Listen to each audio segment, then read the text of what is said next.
인간의 삶에는 항상 문제가 있습니다. 인간 자체가 삶이고 또 삶이 사람이기 때문입니다. 그래서 사람들은 그런 문제로 인한 고통, 또 힘듦, 스트레스 때문에 때로는 인생살이를 참 힘들어할 때가 없잖아 있습니다. 그런 이유로 인해서 사람들은 문제를 피해보고 싶은 그런 마음들을 갖게 됩니다. 우리가 살 때 문제가 없으면 얼마나 좋겠는가, 그렇게도 안일하게 생각도 합니다. 그런 항상 문제는 우리 인간 앞에 도전하고 직면하고 있다고 하는 사실을 우리는 기억해야 되겠습니다.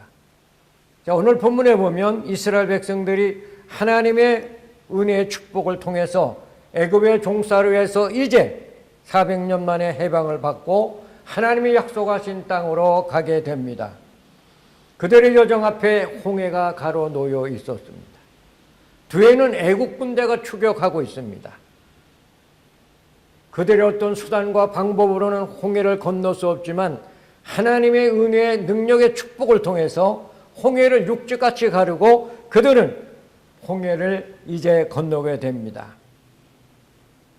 무사히 그들은 홍해를 건너옵니다. 그들을 추격했던 애국 군대는 하나님의 의해서 그들은 홍해 바다에 그대로 장사를 지내게 됩니다. 하나님의 이런 놀라우신 구원의 체험, 은혜를 받은 이스라엘 백성들 얼마나 감격스러운 삶이겠습니까? 그럼에도 불구하고 그들은 홍해를 건넌 사흘 후에 행군하는 가운데 갈증을 느꼈지만 물을 찾을 수가 없었습니다. 그러다가 물을 찾았는데 그 물이 써서 마실 수 없게 되었습니다. 자, 이런 상황 가운데 있을 때 이스라엘 백성들은 쓴물 때문에 하나님 앞에 모세에게 원망하는 그러한 모습들을 보여주고 있습니다. 여기서 우리는 이스라엘 백성들이 원망했다고 하나님의 말씀 속에 도대체 그들은 어떤 사람들이기 때문에 그 은혜에 감격을 잊어버리고 하나님께 원망했을까 하는 것을 찾아보려고 하는 것입니다. 과연 그들의 정체성은 어떤 사람인가 한번 깊이 생각해 보고자 합니다. 이스라엘 백성들의 기질은 조급하고 성급한 성질의 사람인 것 같습니다. 왜냐하면 하나님의 은혜와 사랑을 사흘 만에 잊어버린 사람들이기 때문입니다. 홍해의 큰 구원의 사건을 체험했으면 쓴물이 자기들 앞에 있다 할지라도 조금만이라도 참고 기다리고 왜 하나님께서 우리에게 쓴물을 주셨을까? 깊이 한 번쯤이라도 생각했으면 그들이 하나님의 그 은혜에 대해서 망각하는 원망의 소리를 하지 않았으리라고 생각하는 것입니다. 우리가 원망에서 벗어날 수 있는 비결이 무엇일까요? 하나님의 은혜를 기억하는 것입니다. 하나님의 은혜를 기억하는 사람은 어떤 문제 앞에 조급하고 성급한 그 성질을 조금씩 누그러뜨리고 인내로 참아나가는 그런 삶의 모습을 보여주게 됩니다. 조금만 인내하면 원망에서 벗어날 수가 있습니다. 조금만 인내하면 감사로 모든 것을 승화시킬 수가 있습니다.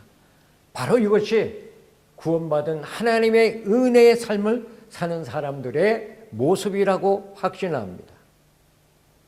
다음으로 그들은 어떤 성질의 사람일 것 같습니까? 작심삼일의 은혜로 사는 사람들이라고 볼 수가 있습니다. 왜냐하면 홍해를 건너온 후에 3일 후에 쓴물 앞에서 그들은 하나님의 구원의 은혜를 망각했기 때문입니다. 하나님께서 주신 구원에 대해 감사하기보다는 원망하고 불경건한 행동을 통해서 하나님 앞에 감당할 수 없는 그러한 못된 성질의 사람인 것을 드러나게 되었기 때문입니다. 그래서 성경을 보면 이스라엘 백성을 향해서 목이 곧은 사람들이라고 말합니다. 자, 목이 곧다고 하는 말은 뻣뻣하다고 하는 그런 뜻인데, 다시 말하면 하나님의 말씀에 순종하지 않기 위해서, 하나님을 거역하기 위해서 몸부림치는 사람들의 모습을 목이 곧은 사람이라고 표현하고 있는 것으로 봅니다.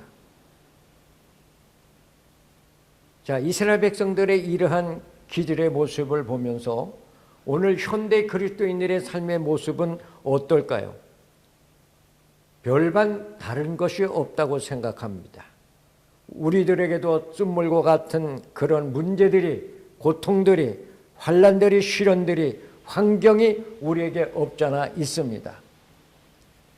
그럴 때 우리는 하나님이 우리에게 베풀어 주신 그 구원의 은혜에 감격해서 그것을 좀 더 우리가 인내하고 기다리고 참고 나가야 되는데, 그렇게 하지 못할 때가 많이 있다고 하는 것을 우리의 삶의 경험을 통해서 고백하게 되는 것입니다. 그러면 왜 이렇게 사람들은 하나님의 은혜를 망각할까요? 거기에 가장 도사리고 지배하고 있는 것이 인간의 욕망 때문입니다. 그럼 욕망이라는 것은 어떤 것입니까? 자기 중심적인 것, 자기만을 위한 것인데, 사람들이 이 욕망에 사로잡히기 시작하면 어떤 누구도 타락할 수밖에 없고 죄를 범할 수밖에 없습니다. 그 원인은 욕망은 끝이 없기 때문입니다. 욕망에는 만족이 없습니다. 욕망에는 인내가 없습니다. 욕망은 자기 마음대로 멋대로 살고자 하는 그런 강한 자신의 욕구이기 때문입니다. 그래서 사도 바울은 그렇게 말합니다. 하나님의 성품을 닮으려면 정욕을 피해야 된다고 그렇게 설명하고 있습니다. 이스라엘 정체성을 어느 정도 우리는 이 시간 생각해 보았습니다. 너무 인간적입니다. 너무 불순종이고 불순항적입니다. 그들은 삶에 조금만 불편하면 원망을 밥 먹듯 부르짖는 사람들입니다. 어떻게 보면 하나님의 은혜에서 먼 사람들이라고 생각할 수가 있습니다. 그런데 우리가 여기서 한 가지 짚고 넘어갈 것이 있습니다. 그럼에도 불구하고 하나님은 그들을 선택했다고 하는 사실입니다. 그들을 선민으로 하나님 부르셨다고 하는 말입니다. 목이 곧고 불순종하고 불신앙으로 살고 하나님의 은혜에 먼 사람들, 별로 쓸모없는 인간적 중심의 사람들인데 불구하고 하나님은 그들을 선택했다. 여기에 우리는 큰 은혜를 받고 여기에 우리는 감사할 수밖에 없습니다. 왜 하나님은 그런 이스라엘 민족을 선택했을까요?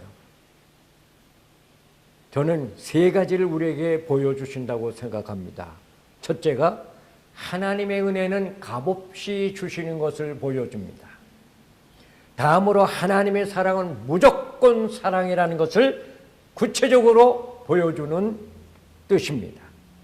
다음으로는 하나님의 구원은 절대적으로 하나님의 주권에 의한 것이지 어떤 인간의 잘남과 인간의 똑똑함과 인간의 선함과 의로움으로 되는 것이 아니라는 것을 우리에게 보여주는 놀라우신 은혜 사건이라고 봅니다. 그렇다면 이스라엘 백성들이란 정체성은 비록 하나님의 선민이지만 그들은 하나님의 선민으로서의 하나님의 사람으로 당당하게 산 것이 아니라 도리어 거꾸로 불순종하고 불신앙하고 은혜를 멀리하는 그런 못된 사람들이지만 그래도 끝까지 하나님은 그들을 붙잡고 계시다고 하는, 여기에 오늘 우리는 다시 한번 은혜 받고 나 같은 죄인이 어떻게 살아갈까, 나의 정체성을 다시 한번 깊이 깨닫고 회개하고 또 돌이키게 된다고 하는 사실입니다. 그러면 이스라엘 사람들의 정체성이란, 그의 기질이란, 그들의 성질이란 그렇게 인간다운 인간성이 아닌 것 같습니다. 물론 우리도 그렇습니다. 그렇다면 어떻게 그런 인간을 기질을 벗어날 수 있을까요? 두 가지로만 생각하겠습니다. 첫째, 항상 하나님을 믿고 바라보는 신앙 습관이 훈련되어야 한다는 말입니다. 신앙 습관이 훈련되면 어떤 문제 앞에서 원망하기보다는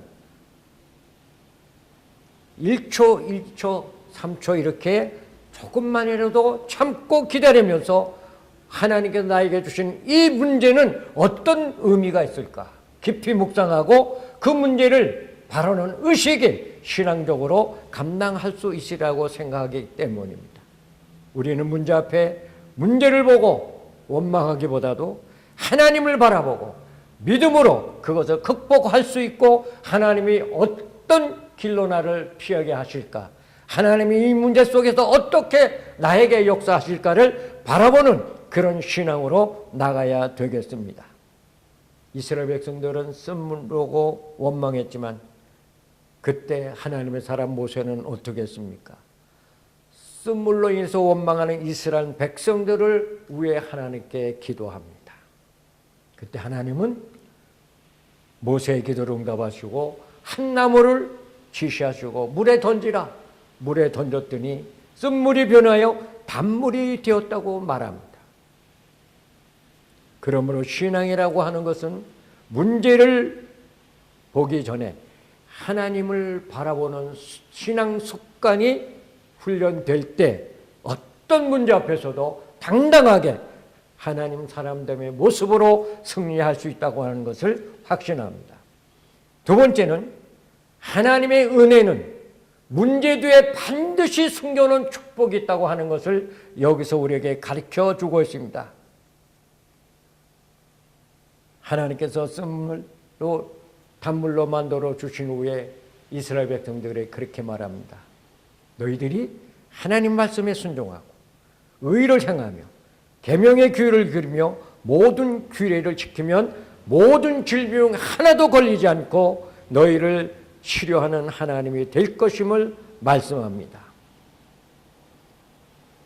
쓴 문제만 생각할 것이 아니라 하나님께서 우리에게 주신 말씀에 순종하고 하나님의 선택한 선민으로서 의롭게 살고 하나님이 우리에게 주신 계명을 지키는 자로 살 때 하나님은 더보다 좋은 문제 앞에서 더 큰 축복을 우리에게 주신다고 하는 것을 보여줍니다. 그래서 27절에 그런 말이 있습니다. 그들은 물샘 열둘과 종려나무 이른 구루가 있는 곳에 장막을 쳤다 그렇게 말합니다.